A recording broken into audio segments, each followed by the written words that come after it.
Welcome to Deed and Truth, a podcast where we explore loving God and loving our neighbors, not just in words, but also in actions, and with the Bible as the source and standard of truth. I'm your host, Tommy Morris. So I'm joined today by someone I've known for the last 16 years. So Ozzie Bloxson is joining me today to talk about missions. So Ozzie, why don't you go ahead and just tell us a little bit about your background in ministry? I got started in ministry somewhere around 1980. But on the mission field, I got started about 1985. And as far as the mission field goes, it was actually something I ran from for a long time. I really felt like the Lord had called me, but I felt like he had the wrong person. The first trip that I went on in a mission was to the country of Mexico. I tried every way I could to get out of going on that trip. And a guy came to me in church and he said to me, just whispered to me, he goes, "I have a word for you. That word is Mexico." And I went, "You got the wrong guy." And then another guy simultaneously came up to me in church and says, "I have a ticket for you to go anywhere in the world." And he gave it to me. So that was Mexico, a ticket. And then my excuse was, I'm still working out in a job and I just started this job. So I'm going, they're not going to let me off to go because I'm brand new. But I thought I'll ask anyway. So I told him what I wanted to do, wanted to go to Mexico. If you remember, 1985, they had a major earthquake in Mexico. And so a lot of people were going down to help out. That's how everything came to me, was to go down and help out in Mexico. And so I did ask on my job, and my job says, "Oh yeah, we have a program for that. You can go. We'll pay you." Oh, wow. So I have a ticket, I have a word, and I have approval. Paid time off. Paid time off. Nice. So I went to Mexico, and we were actually digging out, and people were still alive in rubble and everything. And I remember it was a little kid, this little boy, that had come up to me, and he was going, "Ayúdame, ayúdame, ayúdame." And ayúdame means help me. And he had people that were stuck in rubble, and we went to help dig out. And as we were doing it, and I could hear the cry of the people. And it changed my life. As far as the mission field goes, I thought how selfish I didn't want to leave the comforts of my own home or my own country. And yet there are people crying for help. And so I went. We worked for about close to 3 weeks down there. And my heart something happened. It just changed. And I just wanted to reach out and help people, and mainly to share the gospel with someone. Actually, the gospel part came later. It was like help. But then I realized that this is twofold. It's one thing to go down to say to someone, get saved, give your heart to Jesus, but they're still in trouble or they're still hungry. Right. So you always want to do something on the other side as well. And they go together. Yeah, and very much so. That's how I got started on the mission. 36 years now. 36 years on it now. Yeah, that's good because, a lot of times we'll think we'll go and we'll build a well or we'll build a school, but maybe not preach the gospel. And yeah, that's helpful. But for eternity, the school doesn't save them, right? The well doesn't save them. Right. But on the flip side, if you go and you want to preach, but you don't meet their immediate needs, you're not helping hunger or the things that they need in daily life,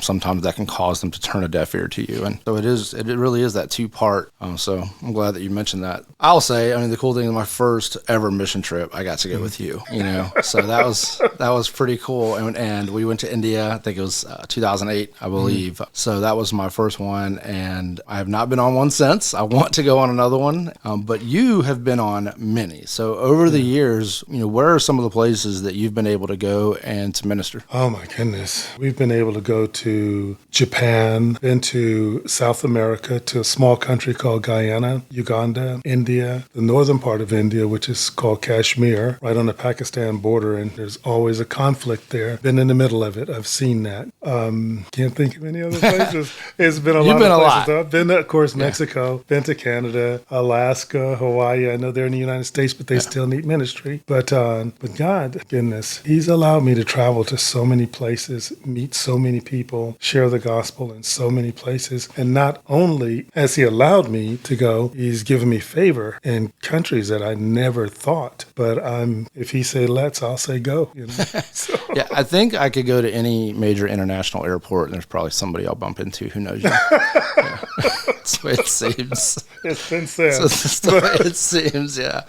Actually, I could probably go in the middle of nowhere and just find a sheep herder. They probably know you. But yeah, God has blessed you to be able to go all over, which has been amazing. So in that, so you kind of had a rotation a lot the last few years. You've done a lot with Africa and India. In Uganda mainly, and some in India. But, like in India, I guess one of the major problems that I had in India is what's still intact today. You don't hear a lot about it, but is their caste system. And that's how they treat people differently depending on the caste that you're born in. And it was hard for me to understand how we could be out ministering or have genuine friends in a lower caste system that we didn't really know until we got to a restaurant, and those same people were not allowed to come into the restaurant and eat with us. And so I had a major problem with that, especially being a black man and older, that I remember some of the stuff in our own nation. And so when I see someone else mistreated like that, it was very hard on me. And I kind of bucked the system over there in India and telling them that they can eat with us. Found out that I was really doing the wrong thing at the time, because I was there to minister the love of Jesus, not to try to change their culture and what they were doing. So I've had to learn to keep my mouth shut in some places and just learn the culture first and know where I'm going. So I've made mistakes on mission trips in my earlier days and don't want to go down that road again, because you don't want to divide people, or you don't want them to think, what kind of Christian are you? You want to just be able to have your main purpose is to minister the word of God to the people there. Yeah, and I remember when you shared that story with Tony and I before we all went over there, and just to help us understand the culture better, that was shocking, for me to understand. I mean, sometimes we don't think that other countries still have systems like that in place, where there are people who are in a lower caste system, and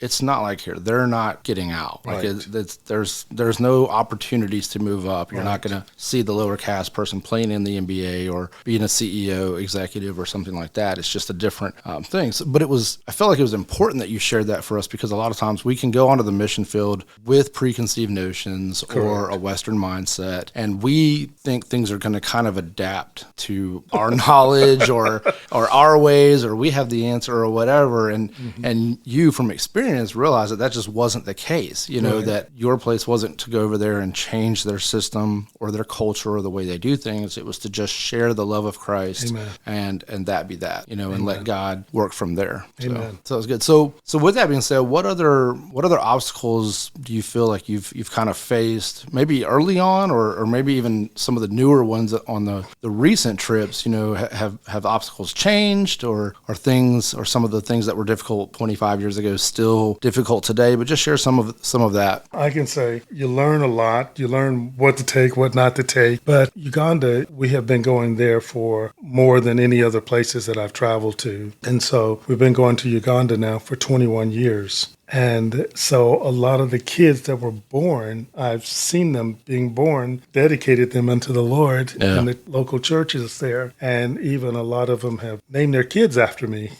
over there. And so one thing I can say is when the first time, confession. Here we go. I did not want to go to Uganda. Yeah. As if I hadn't learned from Mexico.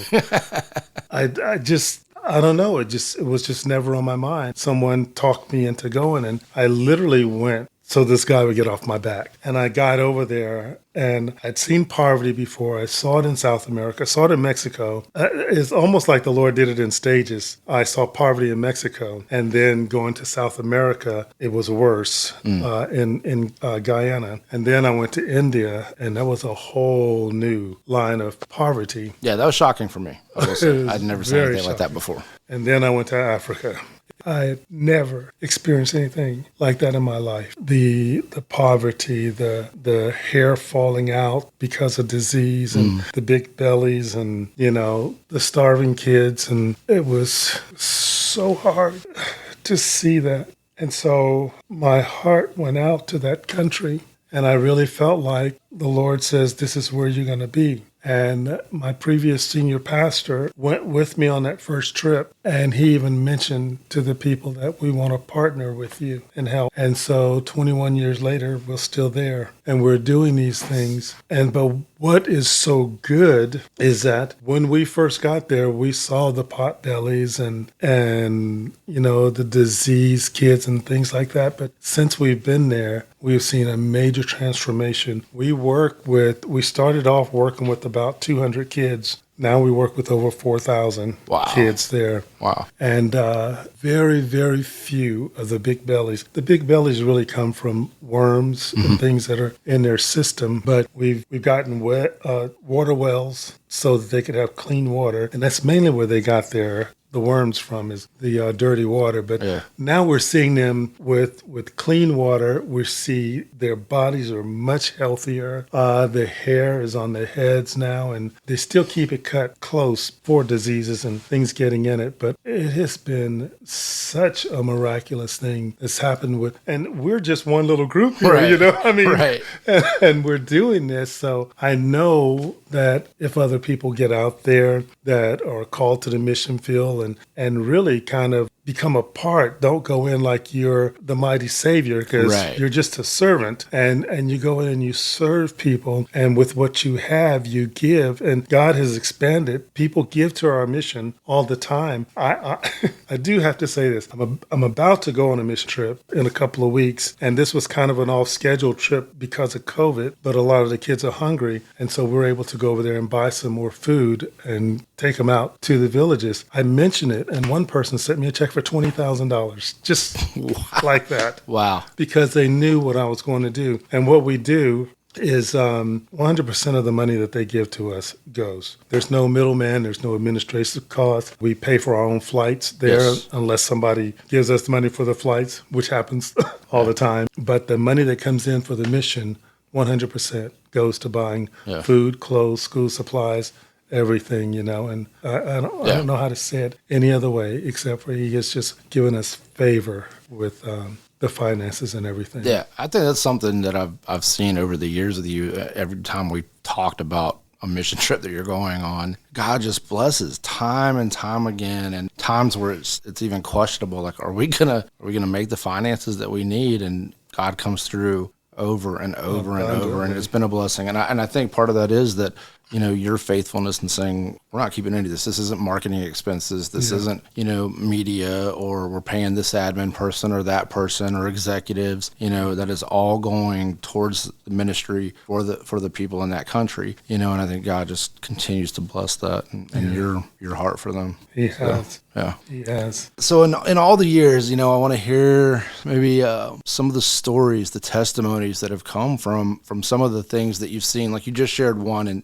kind of seeing the progression over the years, but what have been some others in a couple of the countries that you've been to where just something, God moved in a mighty way, just really saw something amazing happen? Well, let me say it to you like this. There was a time, it was back in 2004. You guys remember there was the great tsunami that was overseas. So in the church, my senior pastor said to me, we're going to take up an offering. He said to the congregation, we're going to take up an offering. Now, we're a small church, and we took up an offering that day to help out for the tsunami. We took up an offering of $35,000, just spontaneous. And so the pastor was saying, okay, now what do we do with the money? Do we give it to an organization or do we go ourselves? And somebody said, give it to Ozzie. He'll do it.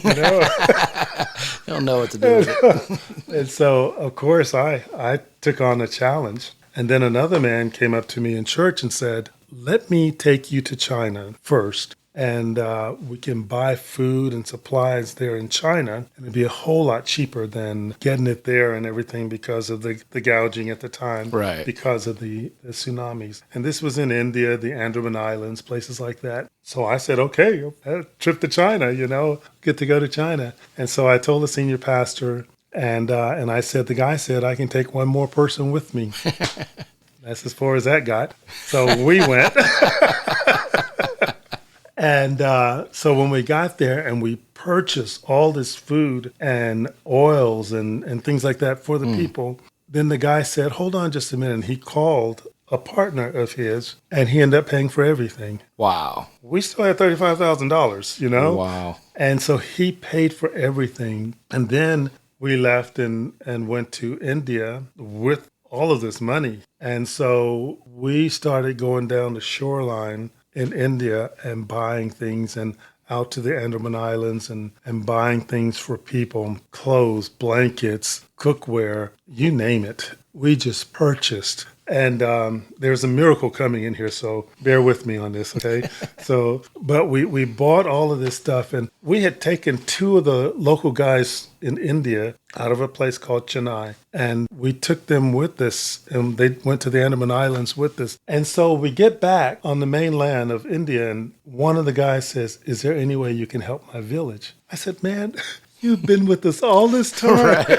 and you never said asked. anything Wow. about your own village, And so we only had $1,200 left. Wow. And I said, his name's Prasad. I said, Prasad, we had $1,200, but you're welcome to it. We'll go and purchase what's needed the most. Well, it turns out the thing that they needed the most was their livelihood was fishing, and they use these giant nets to bring in the harvest. And so I found out that buying a net was like a mortgage Oh, wow. for us, that they have to pay for them. And so one of the men, our contact men from India, we were going to go and get some nets for them. And he says, let me go in because they're going to see you guys are Americans and they're going to raise the price. Yeah, price goes. So we sat in the car and he came back. And he said, for the $1,200, we can get you two nets. And I said, I'm not paying $1,200 for two nets. Right. And I said, I'd rather go out and get a truck of rice and just feed them until they can figure out what to do. And so I said, you know what? Let me go in and talk to this man. And he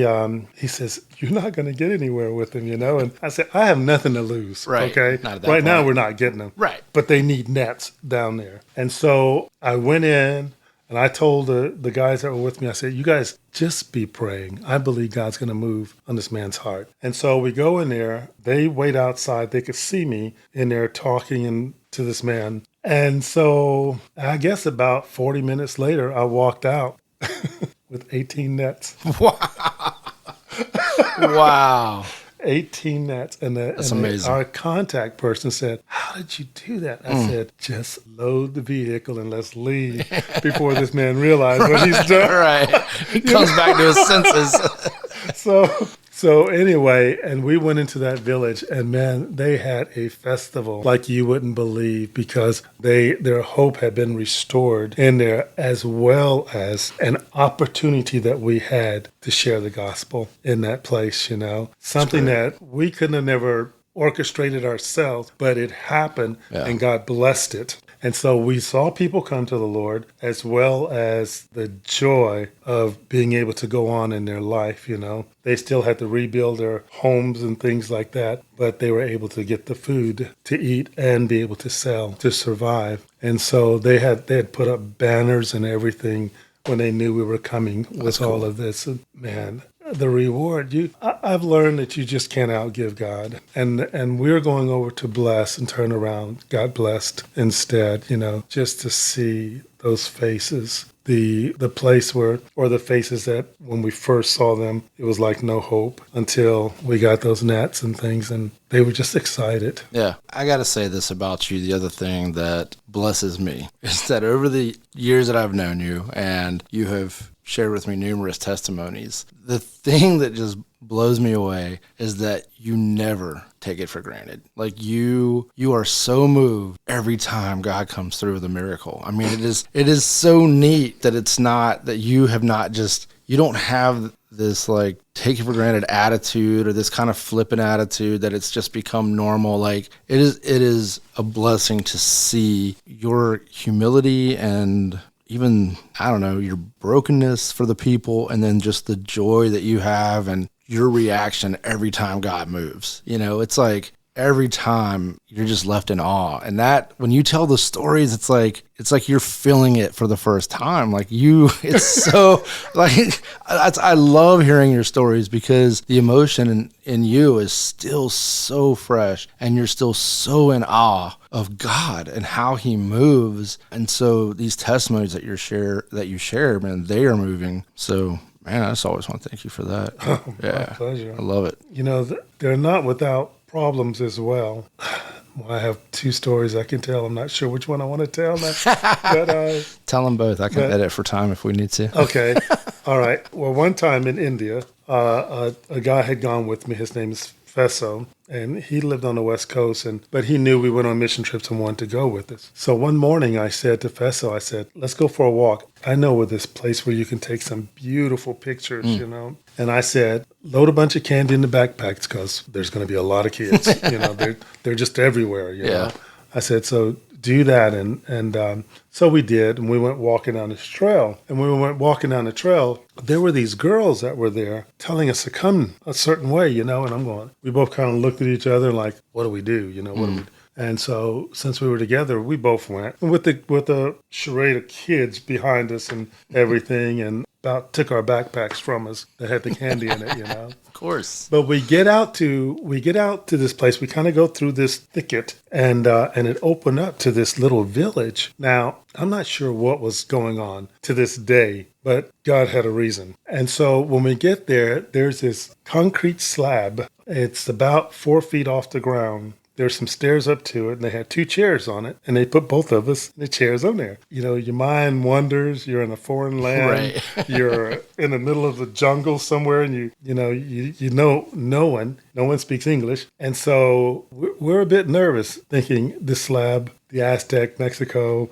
human sacrifice. Right. Is this us, you know? And so, yeah, it was a little scary, but all of a sudden they kept bringing out food. Now, me, I have a thing. I try to be very careful with the food that I eat and where it comes from because of parasites and things like that. And, and you're there for a while, so you want to be careful. And I'm like, I don't know where I am. I don't know what they're doing, but they're feeding us and they want us to eat. Oh, let me back up. In there was a bunch of people around, and there was one man who walked out in, I don't know what they call him, but it looked like a giant diaper and a staff, okay? Obviously, and no teeth. And but obviously he was in charge. Yeah. Oh, you knew that. And so he spoke no English. He would just keep smiling at us, you know?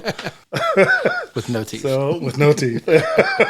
That's how I knew. Yeah. But anyway, he had them bringing food out to us. So we were eating and everything. And Lord, I prayed before. And no side effects or anything. We did fine. And so it was like a little quick ceremony. And it was over. And he shook our hands and we left. That's it. That was it. Huh. Okay. That's wild. Now, here we go. Here's the miracle part of it. We had gone out that night to do a crusade, and we were coming back to the orphanage where we were staying. And when we got to that orphanage, or getting close to that orphanage, it turned out that this was the middle of a Hindu festival. And before we got there, weeks before we got there, we had heard about them just a little north of where we were. We'd heard about where they had taken a father and 2 sons from Austria and locked them in their car and set the car on fire. Oh, wow. During the Hindu season festivals. And so when we were coming down from our crusade,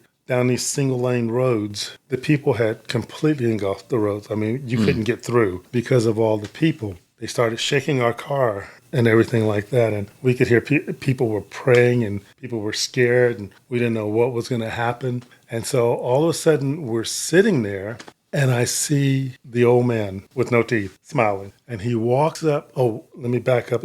People were putting their hands up against the window of the car, and they had little eyeballs painted in the middle of it. So we knew we were caught in the middle of a Hindu thing, and we didn't know if it was part of demonic possession and things like that, you know. But it's another thing being a child of God. But the man came up to the window, and he stuck his face and is right in front of my face. And he looked at me and he smiled. I'm not kidding you. He said something to the crowd like the Red Sea, it parted. Wow. And we drove right through. Oh, man. And went home. That's wild. That was the second scariest thing that I'd ever gone through. The other one was I was in Kashmir. This is northern India. I had befriended some people there, and they wanted me to see Kashmir. So, of course, I start reading with what I can in the area where I was before I went. Yeah. And they kept saying, everything is fine, everything is fine. I went tense the whole time because about every 15 feet, if it was that far, there was a armed guard all down the streets, all down the alleys, all down wherever you lived. They were just there because it's a war-torn area, Yeah. a war-torn area. So anyway, everything went fine. I remember praying. I said, Lord, if you get me out of Kashmir, I'll never come back to this place again, And so Oh, man. here I am in India again. Yeah. And I'm with the same guys and everything. And they asked me if I was coming to Kashmir. And I said, no, no. I mean, it was no hesitation. Yeah. No, I'm not going. And so finally, one of the guys said that his dad had practiced English for 2 years just so he could talk to me. Oh, well. And I'm going, oh, Lord. Oh, man. They know where to get you, Ozzie.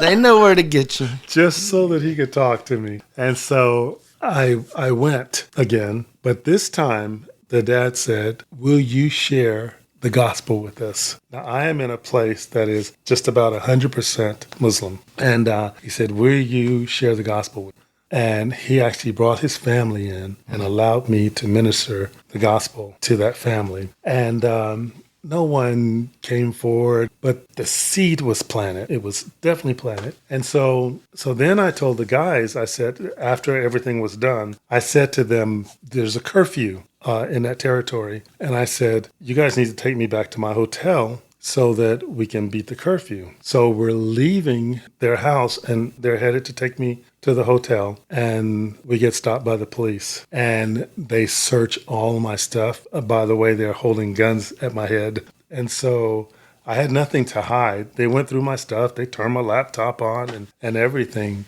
I had nothing to hide. But here's the neatest thing. We all think about missionaries and, it's a possibility they can be killed if they're out on the field and things like that. But it's supernatural, Tommy. I mean, this is really supernatural because I had no fear when they were going through my stuff, and I wasn't going to make any crazy moves. Right. But right.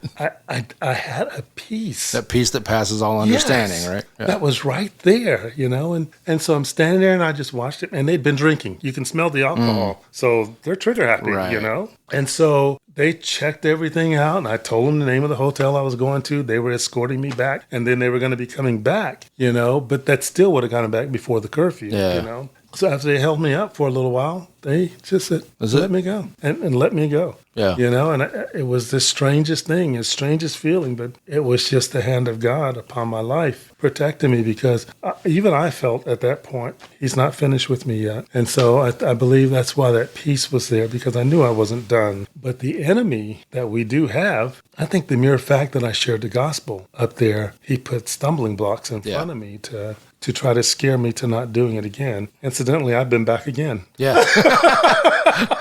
After 3 times ago saying, I'm never going back. Never going back. Right? Lord, just get me out of here. I'll never go back, know. God, keep bringing you back to Jonah. And I had a few of those.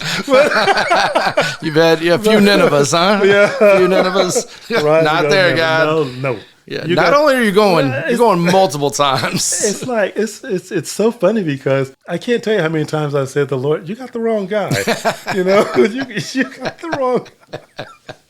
But we know the Lord doesn't make mistakes, and I'm so grateful today for him allowing me to go to the places that I've been to and to experience the things that I've gone through, and something that I thought that I could never do. And I mean, seriously, is go out on a mission field like that. I was comfortable at home. I was very comfortable. And I didn't understand how people did it. Yeah. But it was that Unime in Mexico that started all of this going. And I believe that God wants to use so many more people if we just be obedient to him. I think so many more people their lives could be changed to know the Lord. And we know that everyone's going to hear the gospel before he returns. Yeah. And so I'm glad to be a part of that, And does that make me any greater than anyone else? Absolutely not. It's just the path that he's chosen for me. And I just want to be obedient to it. Well, and he keeps using you because you've never made it about you. I can tell you that. I mean, you've been one of the most humble people I've ever met. And for you, it is always about Christ. It is always about the gospel. and your heart with that and your willingness to go, yeah, God's going to use that. And he has. And he continues to, because you have a trip coming up to, where are you going next? Uganda. In how long? In September 13th, I leave. All right. So we're coming up in a couple weeks. Yeah. Yeah. Is this the one you were telling me about before, when I saw you a couple months ago and we talked about missions? You were telling me about a gentleman with construction. Is this that trip? This is that trip. Yeah. So I do want you to share that, because one of the things that I do find fascinating is we see the mission trips where people go over, they do something, take some selfies. Yay, I helped, I feel so good about myself, and they come back to the States. But, for you, it's been more than that. It's been about helping them to sustain whatever it is, schooling or living or, like health, healthy water, things like that, long after you leave, So you were sharing about this gentleman with the construction. And so I want you to share that of what you guys are doing on this upcoming trip that is helping to put the people in Uganda in a more self-sustaining place and taking care of themselves and having opportunities for employment and bettering the community. Amen. It's a man named Jason. I actually, to this day, have not met him in person.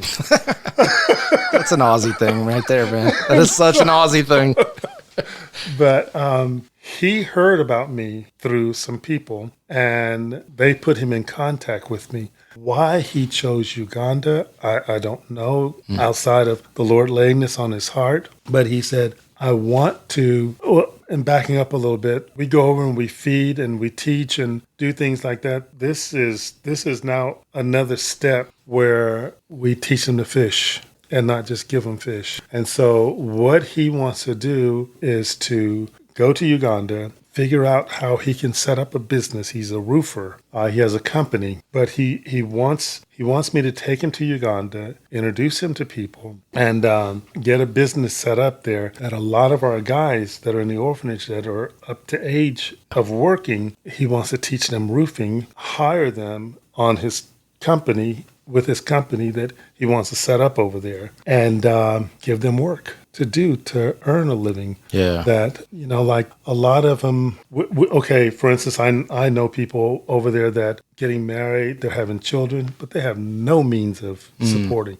And they know that, but, when a person's like that, producing a child shows a worth, this is who I am, and I can produce kids, and so there, he wants to be able to give them work to do, to be able to bring money home, have a wife, raise their kids, and have a job on top of that, So that's what we're working on. Our contact in Uganda already knows we're coming and everything, and is already pre-talking to people. Nice. To set this up. And so I'm actually excited about. Man, I'm excited.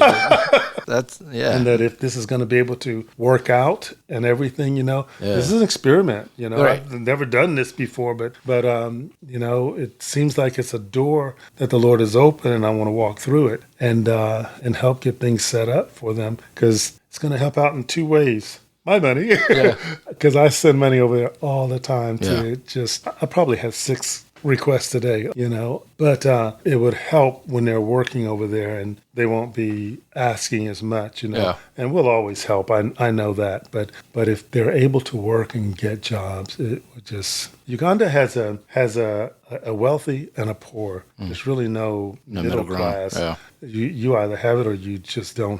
Their rent is like between $50 and $75 a month, and they struggle to do that. Right. That's mind-blowing for us, right? Yeah. I mean, I pay one person's rent over there every month, because he's in school though, but he has to have a place to stay, so, but I said, I'll take care of the rent so you have a place to stay. You take care of your food and things like that. And a lot of times, even a lot of our kids, or older kids, high school age, they work out in the fields, in the gardens and things like that. And I asked him, I said, so I know it's not much, but what do they pay you? He goes, oh, they don't pay us money. They give us food. You get to eat, yeah. Yeah, we get to eat. We get to eat our food. And I'm going, oh, my Lord. Well, I think something else a lot of people may not realize, and in a lot of those countries, school's not free. School like is even for not elementary, middle, high school age, It's not like here. It's not like these families just send their kids to school and then eventually they can do something. I mean, it's the financial strain starts there, with them even being able to become educated. Yeah. Average person don't graduate from high school till about 22 years old, because they go and they stop, they go and they stop. It just depends on if they have the finances. The flow, Right. So. Yeah, so this is fascinating to me. I mean, I love this because it's not just it doesn't just provide income from but you were speaking to when they have a baby that creates this like worth to the family. And I mean, you kind of see that in the Bible, right? Like that was a barren woman was kind of seen as cursed by God, right? Like and having a baby was a sign of a blessing. And so it's a very natural thing to see in other cultures still. But the other thing about being able to provide for your family is that generates another level of self-worth. It is a different feeling that you have when you're getting money handed to you versus when you go out and you earn it and you have that sense of accomplishment. So that's an extra thing that's going to be added to that. It's just giving them that boost. Yeah. So I'm excited. So we'll have to do a follow-up at some point to kind of, and it may take a little while to kind of see how it goes, but that's an exciting thing. I mean, I think it's a neat thing to see a company like that get started over there and how that's going to go. And yeah. I'm excited about it myself, man. Yeah.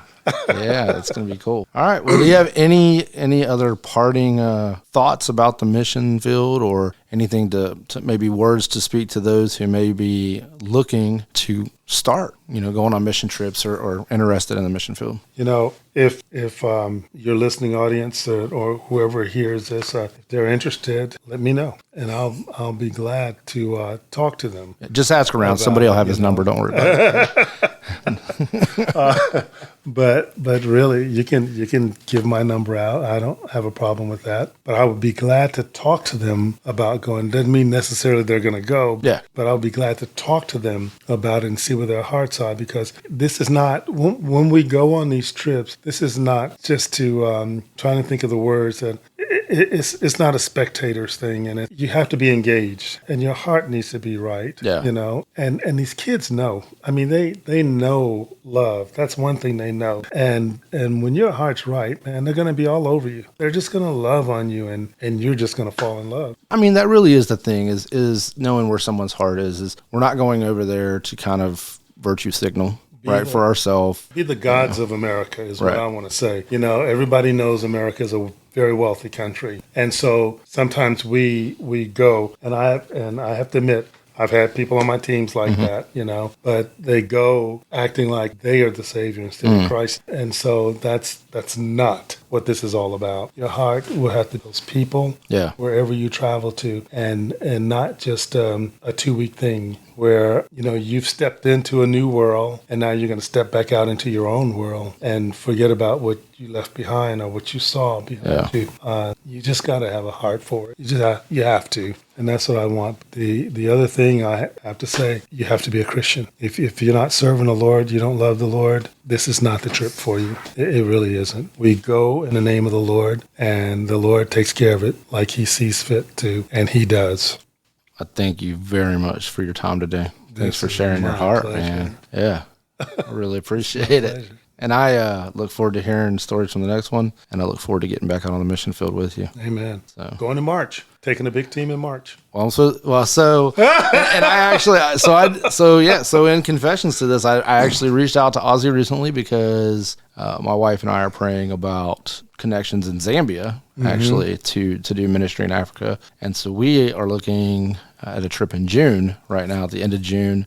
So we're kind of seeing who's going to go and get all the details of that. So that's actually started, the committee started meeting this past week trying to figure out some of the logistics. So I'll actually be looking to go right behind you to Zambia in June. And, we're looking at maybe if there's opportunities to partner long-term in ministry with the ministries that are over there. So I'm excited about that, man. And I've never been to Zambia. Been close, but haven't been to Zambia, and I would love to go sometime, So we'll see what God does, man. It's true. Yeah. It's true. So I thank you for that, for the influence, for, being someone I could come and talk to about that, because you're the man. You are the man.